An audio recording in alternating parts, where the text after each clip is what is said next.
Olá, eu sou o professor Richelle Freitas e hoje nós vamos ter uma pequena aula sobre os estados da matéria e no final a gente vai responder algumas coisinhas sobre os exercícios que estão na PNP que vocês receberam. Bem, inicialmente a gente pode dizer que existem três estados básicos da matéria. O primeiro é esse aqui, o estado sólido, o estado líquido e o estado gasoso. Cada um deles vai ter características específicas, cada um deles vai ter as suas propriedades específicas e nós vamos falar de algumas dessas propriedades agora. Vamos começar então pelo estado sólido. Geralmente, quando a gente pega um exemplo de estado sólido, a gente pega o que está aqui na nossa figura, que é o gelo, que é o estado sólido da água. Mas uma pedra é um estado sólido, o seu telefone celular é um estado sólido, uma caneta está no estado sólido. E o estado sólido tem algumas características. A primeira é que ele tem forma definida. O que isso quer dizer? Quer dizer que a forma dele não muda com o tempo. Se eu colocar alguma coisa sólida numa caixa quadrada, ele não fica quadrada porque está dentro de uma caixa quadrada. Se eu colocar ele numa caixa redonda, ele não vai ficar redondo porque está dentro de uma caixa redonda. Ele mantém a forma dele. A outra é que ele tem volume definido. O que isso quer dizer? Quer dizer que o tamanho dele não muda. Ou se muda, muda muito pouco. Eu não consigo fazer um cubo de gelo ocupar o espaço de uma sala inteira. Ele pode aumentar e diminuir um pouco do tamanho, dependendo da temperatura, mas nunca muito. E por último, ele tem baixa agitação molecular. E o que eu quero dizer com isso? Pois bem, todas as coisas são formadas de átomos. Os átomos se juntam para poder formar as moléculas. E no estado sólido, eles ficam do jeito que está aqui.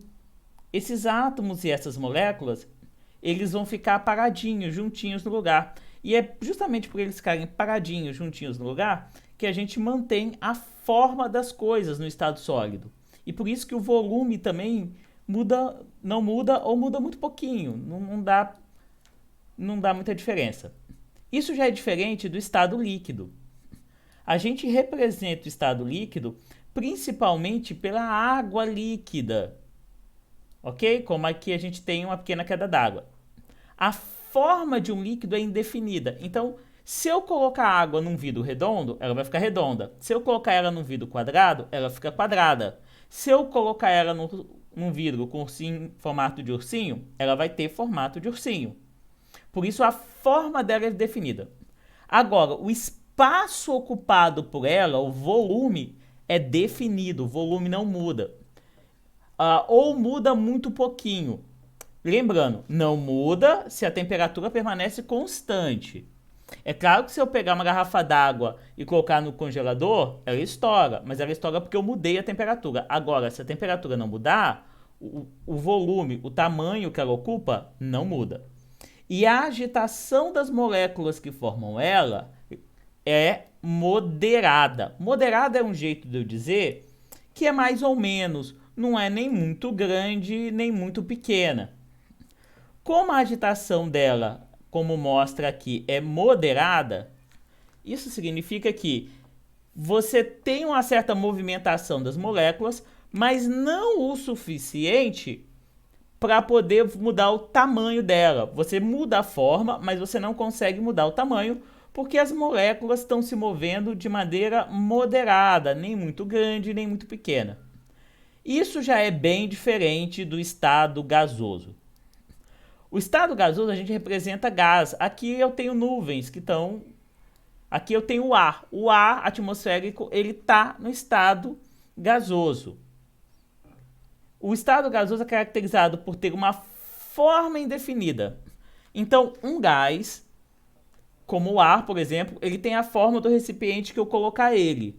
Se eu colocar ele num recipiente em forma de rosquinha, tipo um pneu, ele vai ter uma forma de rosquinha. Se eu colocar ele num recipiente redondo, ele vai ficar redondo.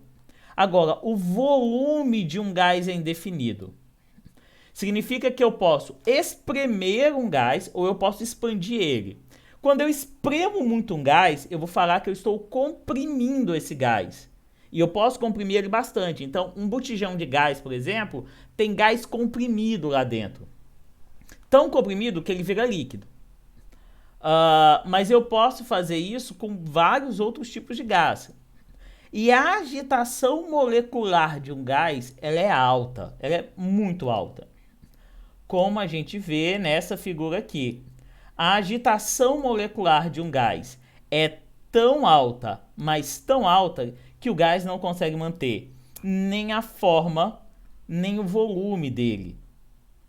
Então ele fica com forma e volumes indefinidos, ou seja, que podem mudar e normalmente mudam bastante. Agora, os estados da matéria, eles não são fixos, eles podem mudar. O que pode fazer mudar o estado da matéria? A quantidade de energia que a gente coloca no sistema, aqui eu vou chamar essa energia de calor, ou a pressão. Tudo isso vai mudar a agitação das moléculas. A medida da agitação das moléculas a gente chama de temperatura. Então, se eu mudar a temperatura de um ambiente, eu mudo o estado físico das coisas que estão naquele ambiente. Lembrando que para a gente temperatura é a agitação das moléculas que formam alguma coisa. A partir daí, eu posso pegar uma mudança do estado sólido para o estado líquido. Quando uma coisa sai do estado sólido e vai para o estado líquido, as moléculas ficam mais agitadas. A gente vai chamar essa mudança do estado sólido para o estado líquido de fusão, que é o nome que a gente normalmente dá para essa mudança, fusão.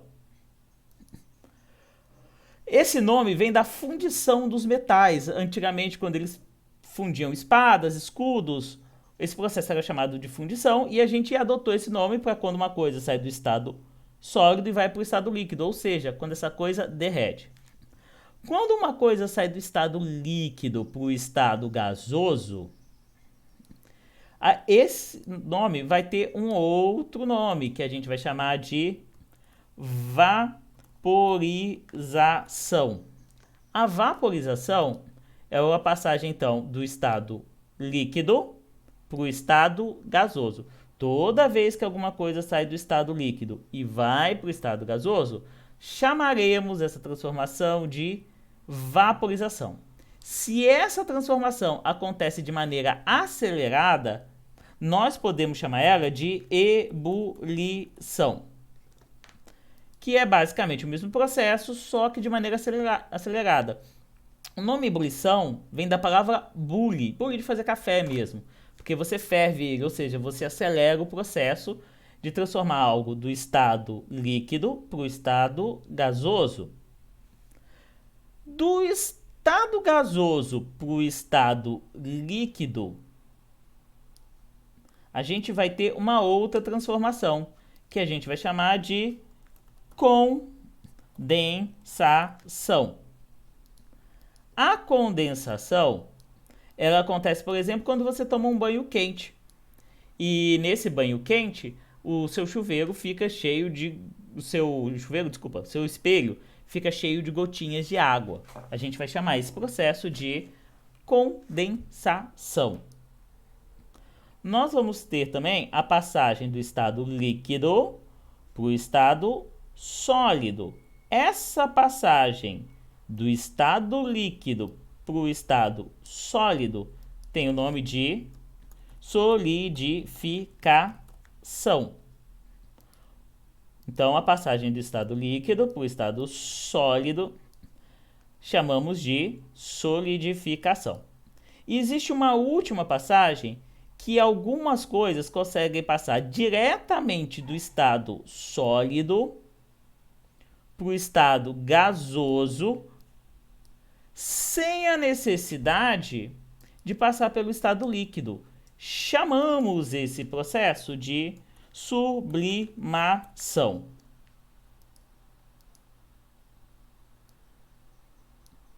Tudo bem?